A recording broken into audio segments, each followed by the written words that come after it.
आयुर्वेद की अवेयरनेस की आज की श्रृंखला में हम फिर से बात करने जा रहे हैं हींग की।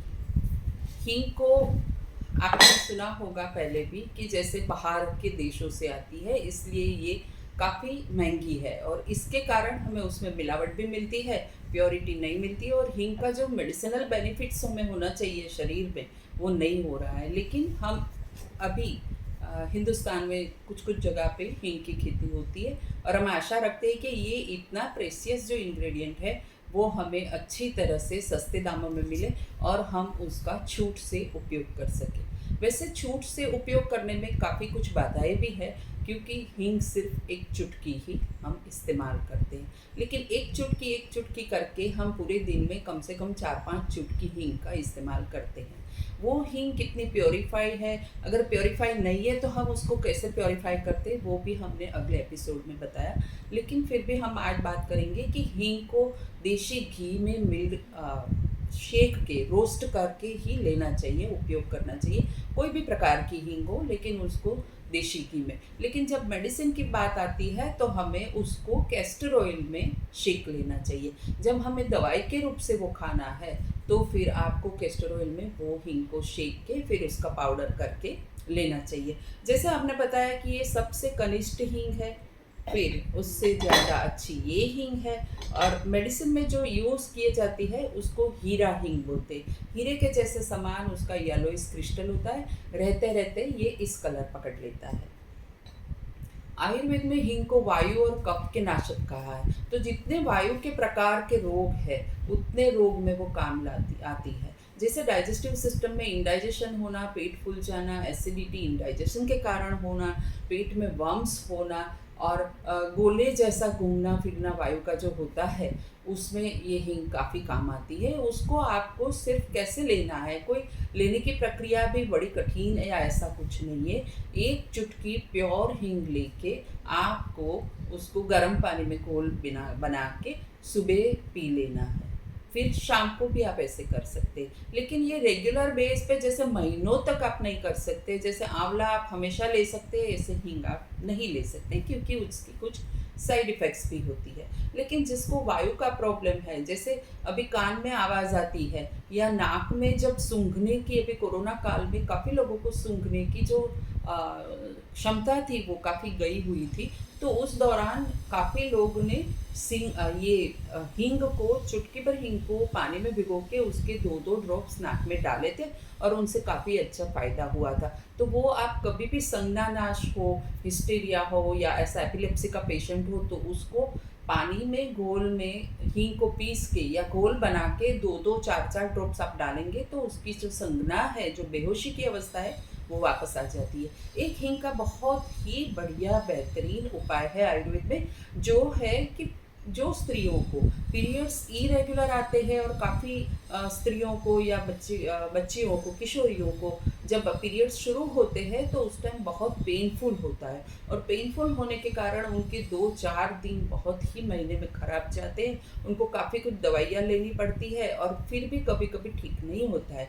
तो उस दौरान अगर हींग को सिर्फ 1 या 2 ग्राम उसका पाउडर लेके काले गुड़ में, मतलब देशी गुड़ में उसको मिक्स करके उसको सुबह दोपहर शाम या सुबह शाम अगर वो ले लिया जाए खुराक के बाद, खाली पेट नहीं तो खुराक के बाद अगर ले लिया जाए तो थोड़ी साइकिल में ही, जैसे 2 या 3 साइकिल में उसका पेट का जो फूलना है वो बंद हो जाएगा। इसके साथ साथ उसको जो पेन होता रहता है पीरियड्स के दौरान, बिफोर पीरियड्स, वो सब चला जाएगा। कभी कभी कोई बच्चियों को वगैरह को कैसा होता है कि सर दर्द बहुत होता है, पीरियड आता है उसके पहले, तो वो भी ठीक हो जाता है। तो इस हिसाब से हींग का बहुत अच्छी तरह से बखूबी आप इस्तेमाल कर सकते हैं पीरियड्स बराबर लाने के लिए भी, क्योंकि हींग है उसमें एक ऐसी प्रॉपर्टी है कि वो आर्तव जनन बोला जाता है, मतलब वो पीरियड्स को बराबर लाती है, तो जिसको स्कैंटी पीरियड्स है उसमें भी फायदा करता है। तो हींग का एक आयुर्वेद के अंदर एक बहुत ही बढ़िया योग है, उसको रज प्रवर्तिनी वटी बोलते हैं। मतलब रज मीन्स आर्तव, आर्तव मीन्स पीरियड्स, मेंसिस, और उसको प्रवर्तन करना मतलब लाना, तो यूट्रस का हेल्दी करना ओवरीज को हेल्दी करना, ओव्यूलेशन प्रॉपर करना, पीरियड्स को बराबर करना, ये सब चीज़ों में ये काम आता है। तो रजा प्रवर्तिनी वटी भी उसमें काफ़ी द्रव्य के साथ साथ, एलोवेरा वगैरह के साथ साथ ये हींग भी आती है।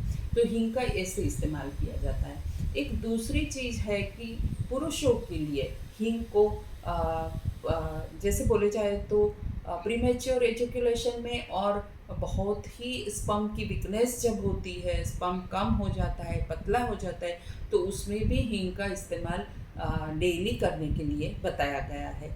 इसके साथ साथ ये किडनी के स्टोन को भी ब्रेक करती है और उसका भी उपयोग अच्छी तरह से किया जा सकता है। इसके साथ साथ वो जो भी हमारे शरीर में इन्फ्लेमेशन होता है, जहाँ पे पेन होता है, जहाँ पे आपको इन्फ्लेम्ड ऑर्गन्स हो जाते अंदर से और बाहर से, तो वो सूजन निकालने के लिए हींग एक बहुत ही बढ़िया उपचार है। तो उसमें आपको हींग कैसे लेना है, तो जैसे एक छोटी सी चुटकी गर्म पानी के साथ ले सकते हैं, खाने के बाद ही ले सकते हैं। और जहाँ पे इन्फ्लेमेशन एरिया है लोकली, किसी को जैसे बोले जाए तो कफ है, सर्दी है, अस्थमा है, तो उसमें हींग का पाउडर का गर्म पानी के साथ बराबर उबाल के जाड़ा लेप जैसा बना के पूरे फेफड़े पे उसको लगा देना चाहिए, और उसके ऊपर अच्छा सा गोस पीस या कॉटन रख देना चाहिए। ऐसे हर 1-2 दिन में आप चेंज करते रहेंगे तो जो कफ है वो शोषित हो जाएगा, कफ निकल जाएगा, कफ अंदर से बाहर भी निकलेगा, और अंदर जो इन्फ्लेमेशन है उसके कारण कफ होता है, खांसी आती है, और जो बाहर नहीं निकलता है वो सब बाहर निकल जाएगा, तो पेशेंट को बहुत ही शांति लगे। तो ऐसे कफ के लिए, अस्थमा के लिए भी ये बहुत बेहतरीन इलाज है। इसके साथ साथ जैसे हींग को एंटीवर्मिन बोला जाता है, मतलब बच्चों में या बड़ों में जहाँ भी वर्म्स की तकलीफ है तो उनको रेगुलर मात्रा में हींग को रात के टाइम पे, हींग और अजवाइन दोनों को मिक्स करके गुड़ के साथ एक गोली बना के बच्चों को खाने के टाइम पे, मतलब जब वो भोजन करने बैठता है उसी दौरान उसको थोड़ा सा पहले गुड़ दे देना है, और बाद में ये हींग और अजवाइन की गोली बना के अगर दे देते रहते हैं तो 15-20 दिनों में उनके शरीर में जितने वर्म्स हैं वो वर्म्स निकल जाएंगे। तो हींग में इस हिसाब से, आयुर्वेद के हिसाब से तो काफ़ी कुछ गुण उसके बताए, लेकिन उसमें प्रोटीन है, कार्ब्स है, फाइबर है, वॉलेटाइल ऑयल है, तो ये सब चीज़ें हैं वो वैसे भी काम करती है। ये एंटीऑक्सीडेंट भी है, एंटीवायरल भी है, एंटीबैक्टीरियल भी है, एंटी कैंसरस भी है। तो देखिए कि हमारे जो डिश है, हम जिस हिसाब से खाना पकाते हैं और खाना पकाते उस टाइम जो इंग्रेडिएंट्स यूज़ करते उसका कितना अच्छी तरह से हम सेहत अच्छी बनाने के लिए उपयोग कर सकते हैं, और रेगुलर यूज़ ये सब के करने के कारण हम बीमार नहीं होते हैं, हमारी हेल्थ अच्छी रहती है। तो आशा रखते हैं कि ये बात भी आपको अच्छी लगी होगी।